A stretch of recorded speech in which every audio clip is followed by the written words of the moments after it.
안녕하십니까.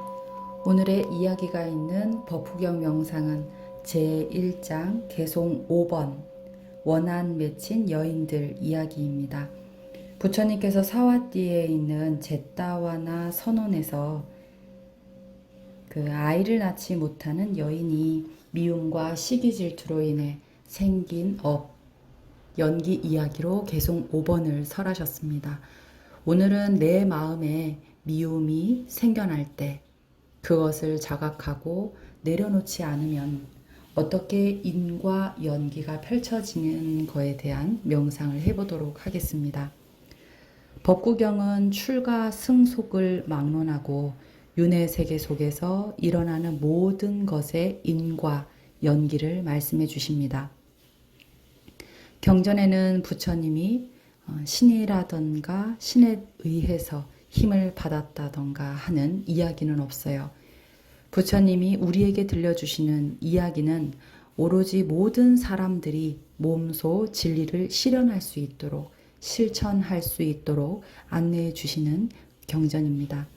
비밀스러운 이야기가 아니라 스스로 사유에서 지혜를 밝혀 참 나를 바라볼 수 있는 힘을 가르쳐 주시죠.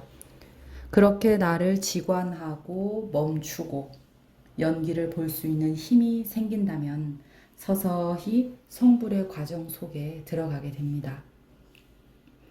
오늘도 개송들에 얽힌 인과 연기 이야기에 우리도 부처님이 걸어가신 진리의 길 사유하고 명상하는 체험의 시간 가져봅시다. 언제 어디서든 평소에 한 순간이라도 지금 여러분이 계신 그 자리에서 고요하게 집중할 수 있는 마음이 모아서 몸과 말과 행동으로 실천할 수 있는 그런 법구경 명상입니다. 그러면 본 법구경 명상에 들어가기 전에 내 몸과 마음을 고요하게 하는 호흡 명상부터 평안하게 쉬어보도록 하겠습니다.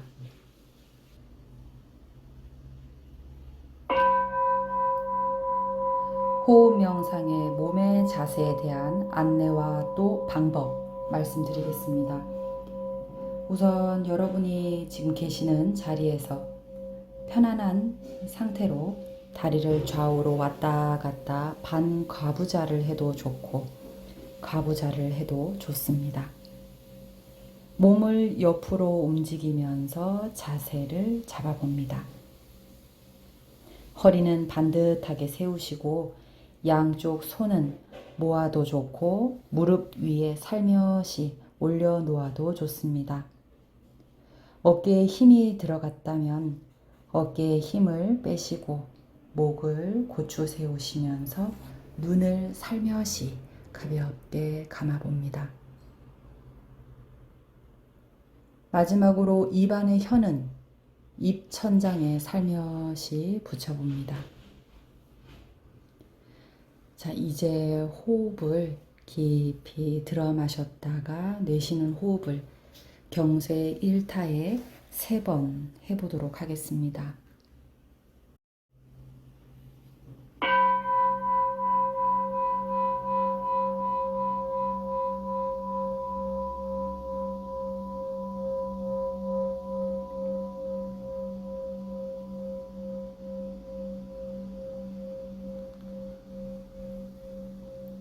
이때 코끝이나 인중 부분, 아랫배 이 세 곳에 주의력을 기울여 봅니다. 코끝 혹은 인중 혹은 아랫배 바로 그 지점에 들숨과 날숨, 들숨, 날숨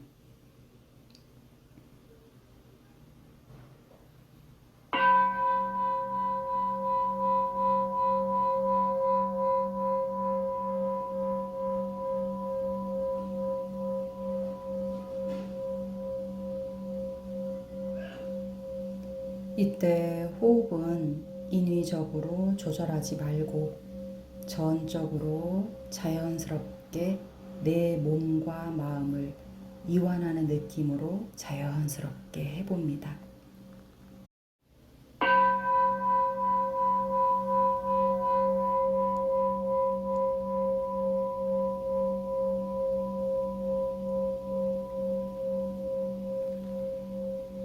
만약 마시고 내쉬는 짧은 호흡 순간에도 망상과 진한 여러 감정들이 올라올 수 있어요. 혹은 자신의 몸에 통증이 일어난다면 그것을 또 그대로 분명하게 알아차리고 호흡으로 돌아오기를 반복하시면 됩니다. 그래서 숨을 들이쉬고 내쉬는 것에 온전하게 주시하고 안정스러운 내 몸을 한번 지켜봅니다. 만약 생각이 일어났다면 생각이 일어났구나 하고 느끼고 알아차려서 얼른 호흡으로 되돌아오면 되겠지요. 자, 이제 경세 10타 소리의 호흡 명상을 시작해 보도록 하겠습니다.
내 마음이 숨쉬는 호흡을 잘 보고 있었는지요? 마음이 어떠신가요? 다른 곳으로 혹시 마음이 가는 것을 알아차리고 호흡으로 다시 돌아오셨는지요? 짧은 순간이지만 내 마음이 가만히 있지 못하고 온갖 생각과 그리고 바깥 경계, 바깥에서 들려오는 소리, 매미 소리나 지나가는 차 소리, 또는 가족들의 노랫소리, 가족들의 부르는 소리, 이러한 모든 것에 이끌려서 왔다 갔다 일어나는 생각, 일어나는 감정, 그런 것들을 움직여가는 것을 우리는 볼 수 있었을 겁니다. 그런데 그런 것들을 보면서 오로지 다시 호흡으로 돌아오는 그 순간, 그 힘이 지금 현재 우리에게 정말 많이 필요한 거죠. 이렇게 호흡을 들여 마셨다가 내쉬는 것에 집중하다 보면 호흡이 고요해지고 몸과 마음이 편안해지기 시작합니다. 자, 그러면 본 명상에 들어가 보겠습니다. 오늘의 이야기는 개송 5번 원한 맺힌 여인들입니다.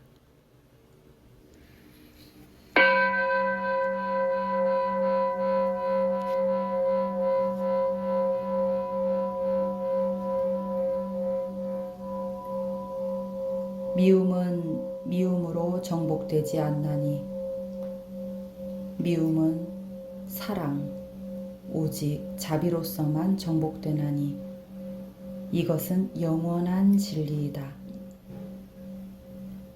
원한을 원한으로 되갚는다고 맺힌 한은 풀어지지 않는다.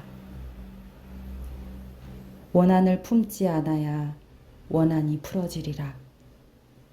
이것은 영원한 진리다.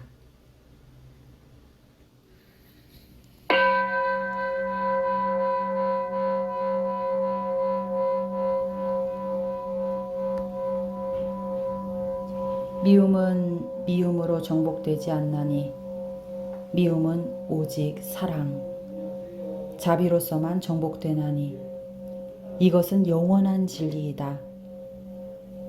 원한을 원한으로 되갚는다고 맺힌 한은 풀어지지 않는다.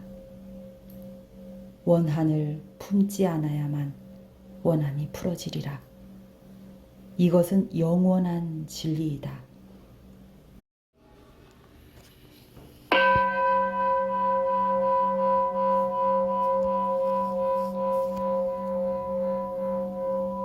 미움은 미움으로 정복되지 않나니 미움은 오직 사랑, 자비로서만 정복된다. 원한을 원한으로 되갚는다고 맺힌 한은 풀어지진 않는다. 원한을 품지 않아야만 원한이 풀어지리라. 이것은 영원한 진리다.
오늘의 법구경 본 명상 어떠셨나요? 오늘의 개송은 부처님이 제타와나 선원에 계실 때 아이를 낳지 못하는 여인의 인과 연기 이야기로 시작이 됩니다. 어떤 장자의 아들이 아버지가 돌아가시자 혼자서 농사일과 어머니를 봉양하면서 집안을 꾸리며 힘들게 살고 있었어요. 어머니는 이런 아들이 너무 안쓰러워서 혹시나 가정을 꾸리면 상황이 좋아질까 싶어 아들이 극구 반대함에도 불구하고 장가를 보내려고 젊은 여인을 데려오고자 합니다.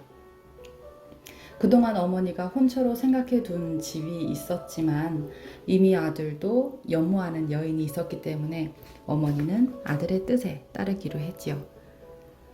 그런데 막상 결혼을 시켜놓고 보니까 이 여인이 애를 낳지 못하는 거예요.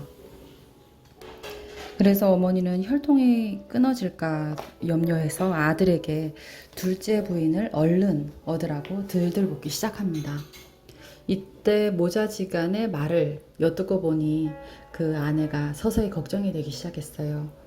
혹시 둘째 부인을 얻어서 만약 이분이 아들을 낳게 된다면 그때부터 나는 혹시 하인이 되어버릴 것만 같았기 때문이죠. 이렇게 생각한 아내는 안 되겠다 싶어서 스스로 좌지우지할 수 있는 어떤 집을 찾아가게 됩니다. 젊은 처녀를 둔 부모에게 앞으로 딸이 가문의 여주인이 되어서 호사스러운 삶을 누릴 것이라 설득해서 데리고 오죠. 남편에게 둘째 부인이 이제 생기자 첫째 부인은 남편의 사랑과 관심이 그쪽으로 쏠릴 것에 시기 질투심이 이제 솟구치기 시작합니다. 둘째 부인의 임신 소식을 듣자마자 다음 날 스스로 손수 우유죽을 쑤어서 산모에게 갖다 주죠.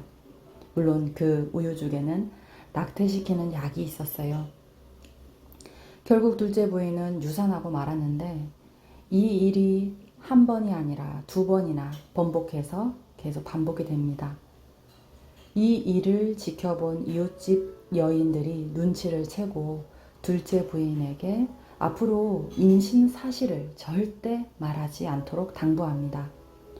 어느 날 배가 불러오자 임신했다는 것을 알아챈 첫째 부인이 둘째 부인을 다그치죠. 이미 서로 불신의 싹이 터버렸기 때문에 둘째 부인은 자신의 임신 사실을 두 번이나 첫째 부인에게 알렸지만 낙태시킨 그 부인에 대한 원한, 그리고 첫째 부인은 스스로 자신의 자리를 빼앗길 것을 두려워해서 끊임없이 낙태약을 먹일 것을 기회를 포착했죠. 이들 둘 사이는 서로에 대한 미움과 원한으로 팽팽해집니다. 그날부터 첫째 부인은 산모의 경계가 소홀한 틈을 노려서 결국 유산시키는 약을 먹이는데 성공했죠. 그런데 일이 더 커지고 말아요.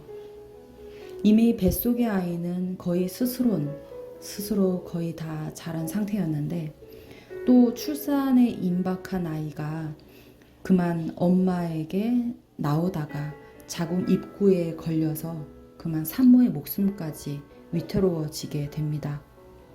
고통스러운 산모는 뱃속에서 찌르는 날카로운 통증에 서서히 잃어가는 의식으로 원한 맺힌 목소리로 첫째 부인에게 외칩니다. 네가 나를 죽이는구나. 이 집안으로 날 데려온 사람도 너였고 3번이나 유산시킨 사람도 너고 지금 나는 죽는다. 내가 죽으면 다음 생에 귀신으로 태어나서 내 자식들을 모두 잡아먹고 말 테다. 이렇게 말한 그녀는 원한을 품고 죽어서 바로 그 집의 고양이로 태어났어요. 아이를 낳다 죽은 둘째 부인을 잃은 그날 남편은 첫째 부인을 붙잡고 가족을 파멸시킨 자라며 죽도록 때립니다.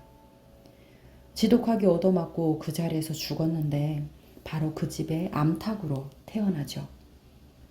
먼저 죽은 둘째 부인은 고양이로, 이어서 얻어맞고 죽은 첫째 부인은 암탉으로 또다시 그 집에서 서로 살게 됩니다. 전생의 일은 알지 못한 상태로 축생해서 암탉이 알을 낳으면 고양이가 와서 날름 먹어버리는데 3번씩이나 알을 먹어치우자 암탉이 원한에 사무쳐서 말해요. 3번씩이나 내 알을 먹어치우고 이제 나까지 잡아먹으려 하는구나.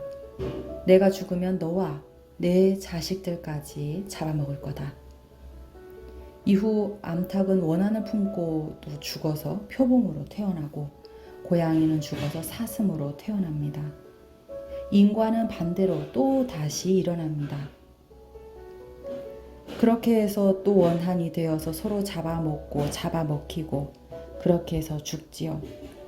사슴을 잡아먹은 표범은 이윽고 죽어서 사왓디 여자로 태어납니다.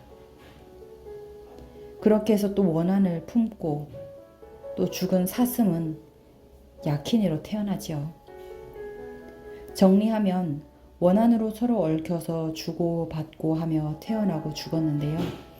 그러니까 아이를 가졌던 둘째 부인은 고양이, 사슴, 이생에는 야끼니, 그리고 낙태약을 먹였던 첫째 부인은 암탉, 표범, 사와띠 마을의 여자로 태어난 거죠.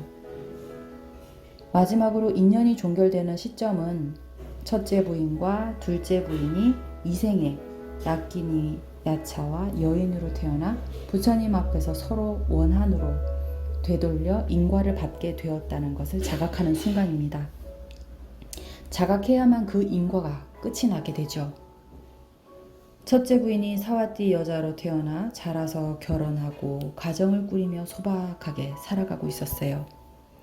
시간이 흘러 아이를 낳자 또 야키니가 산모와 가까운 친구의 모습으로 변신을 하고 나타나서 막 출산한 아이를 축하하는 척하며 다가가서는 아이를 잡아먹고 사라지는데 똑같은 방법으로 접근해서 아이를 잡아먹고 사라집니다. 이번에는 세 번째 아이를 가진 여인은 불안함에 친정집으로 가서 원정 출산을 하죠. 시간이 지나 건강하게 살아있는 아이를 안고 남편과 함께 집으로 돌아오게 됩니다. 제따와나 선원 근처에 도달한 이들은 서로 아이를 맡겨가며 연못에서 목욕을 했죠. 그동안 젊은 여인을 찾아 헤맨 야끼니는 아이를 안고 있는 여인을 보자마자 증오심에 가득 찬 시뻘건 눈을 하고 다가가 이에 깜짝 놀란 여인은 아이를 안고 바로 제따와나 선원으로 도망칩니다. 이때 제따와나 선원에서는 부처님께서 대중들에게 법문을 설하고 있었는데요. 아이 엄마는 재빨리 아이를 부처님 발 아래 내려놓고 다급하게 부처님께 아이를 바치오니 부디 우리 아이의 생명을 구해 주십시오 라며 애원합니다. 쫓아온 야끼니는 또 부처님 앞에서 서자 부처님은 그때서야 이윽고 말씀하십니다. 여러분, 이때 야끼니는 사실 여자 야차를 말합니다. 여자 야차. 야차는 귀신, 도깨비, 유령 등에 속하는데 부처님께 귀한 야차도 있지만 그렇지 않은 야차도 있죠. 그래서 인간에게 이익을 주기도 하고 해를 끼치기도 합니다. 그렇게 야끼니에게 부처님은 말씀하시죠. 왜 그런 짓을 저질렀느냐? 나와 같은 이렇게 깨달으니 지혜 있는 자를 만나지 못하면 너는 7 동안 끊임없이 계속 서로 증오와 적개심 때문에 계속 온몸을 떨면서 원한을 원한으로 갚으려 할 것이다. 증오의 불길은 증오가 아니라 자애의 물로 꺼야 하느니라.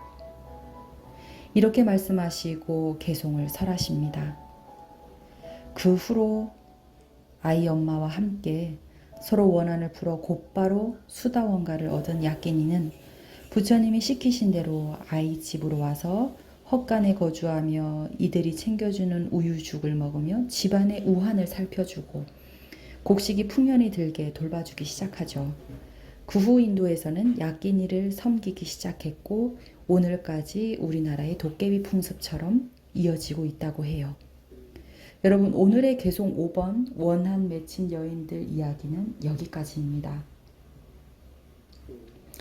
윤회에서 벗어나고자 하는 것은 부처님의 가르침이죠. 인과에 대한 형태와 모양, 모습은 그때 상황에 따라 다르게 나타나지만 결국 이생이든 금생이든 내생이든 선인 선과 악인 악과로 연기되어서 자기 자신에게 돌아옵니다. 육도윤회, 즉 인간, 천상, 아수라, 지옥, 악귀, 축생. 우리는 항상 이 육도윤회를 돌고 돈다 하지요. 부처님처럼 깨달으려면 지금 이 순간 자각해야 됩니다. 그렇게 자각하지 못한 채 살게 되면 또 윤회 세계에 업보를 짓게 되고 그렇게 살아가는데, 우리가 순간순간 자각하면서 아상을 버리고 무주상으로 하는 보시, 지계, 인욕, 정진, 선정, 지혜, 이런 것은 무루업이 되어서 윤회를 벗어나게 하는 깨달음을 성취하는 인과가 됩니다. 오늘의 이야기처럼 축생계에서는 서로 먹히고 먹히면서 과보만 오로지 받게 되는데, 축생은 본능적으로 먹고 먹히기 때문에 스스로 사유할 수가 없어요. 다만 인간계는 특별한 능력이 있습니다. 인간은 과보도 받지만 제 스스로 인과를 지관해서 참회하면서 습관을 바꿔 삶을 바꿀 수도 있죠. 대단하지 않습니까? 윤회 가운데 오직 인간계에서만 지금 이 순간 나를 지관하고 멈추고 참회해서 또 스스로 노력하고 복도 쌓고 과보도 받고 그렇게 인과를 바꿀 수 있는 위대한 힘이 있다라는 거지요. 여러분 지금 현재 처하고 있는 이 순간 행복으로 전환하고 싶다면 먼저 내 마음을 바라보십시오. 혹시 지금 이 순간 누군가를 미워하진 않는지 또는 원망하고 있진 않는지, 현재 내 삶에 대해 불만족으로 감정에 차 있다면 그 감정은 내 업의 소산입니다. 그 감정은 전혀 도움이 되지 않죠. 미움과 원망, 지금 싹싹 쓸어서 쓰레기통에 넣으세요. 지금까지 자각하지 못한 채 흘러온 시간들, 끊임없이 치다르는 이 순간, 고통인지조차 인지하지 못한 채 에너지를 바깥으로 쏟는 현재 내 모습을 직관하세요. 인간으로 태어나는 것은 맹구 우목이라 합니다. 넓은 바다에 거북이가 판자 구멍에 목을 내미는 아주 희박한 확률이라 하지요. 사람으로 있을 때만 깨달을 수 있고 성불할 수 있고 윤회에서 벗어날 수 있어요. 사람은 자유의지가 있죠. 나는 누구인가? 이 증오심은 어디로부터 오는 것인가? 누가 나를 화나게 하는가? 그 화는 어디서 오는 걸까요? 원한으로 맺힌 인연은 결국 원한으로 되돌아온다는 인과입니다. 원한은 자애로만 풀 수 있어요. 원한이 녹아지는 것은 자비, 사랑, 자애입니다. 부부 인연, 자식 인연, 몇 겁의 지중한 인연이 있어야 맺어지는 거이기도 하지만, 이와 같이 원한, 증오심으로 말미암아서 서로 얽혀 태어나 서로 갚아가는 육도윤의 삶을 살아가기도 합니다. 따라서 지금 여러분의 가족, 연인, 만나기도 어려운 인연들이지만 현재 인연을 곱게 잘 회항하고자 한다면 애착, 집착으로 내 기준점으로 가족을 대하지 않으면 됩니다. 그것은 이 생이나 다음 생에 원한과 갈등을 조장하는 또 다른 다시 연기이죠. 세상은 무유정법입니다. 나만의 법칙이 없어요. 정해 놓아진 법도 없죠. 모든 것을 도리와 이치대로 바른 정견으로 말하고 행동해야 할 겁니다. 오늘의 이야기는 사실 우리들이 겪고 있는 현재 실생활에서 여러분들이 사유하면서 내 행동을 직관하고 또 실천할 수 있는 이러한 개송들이었습니다. 오늘의 개송을 마지막으로 한 번 더 독송하고 여기에서 명상을 마치도록 하겠습니다. 다음 주 5번째 이야기로 만나 뵙겠습니다.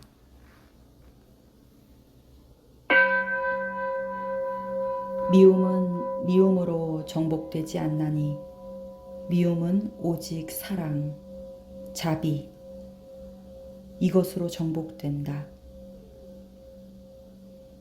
원한을 원한으로 되갚는다고 맺힌 한은 풀어지진 않는다. 원한을 품지 않아야만 원한이 풀어지리라. 이것은 영원한 진리이다.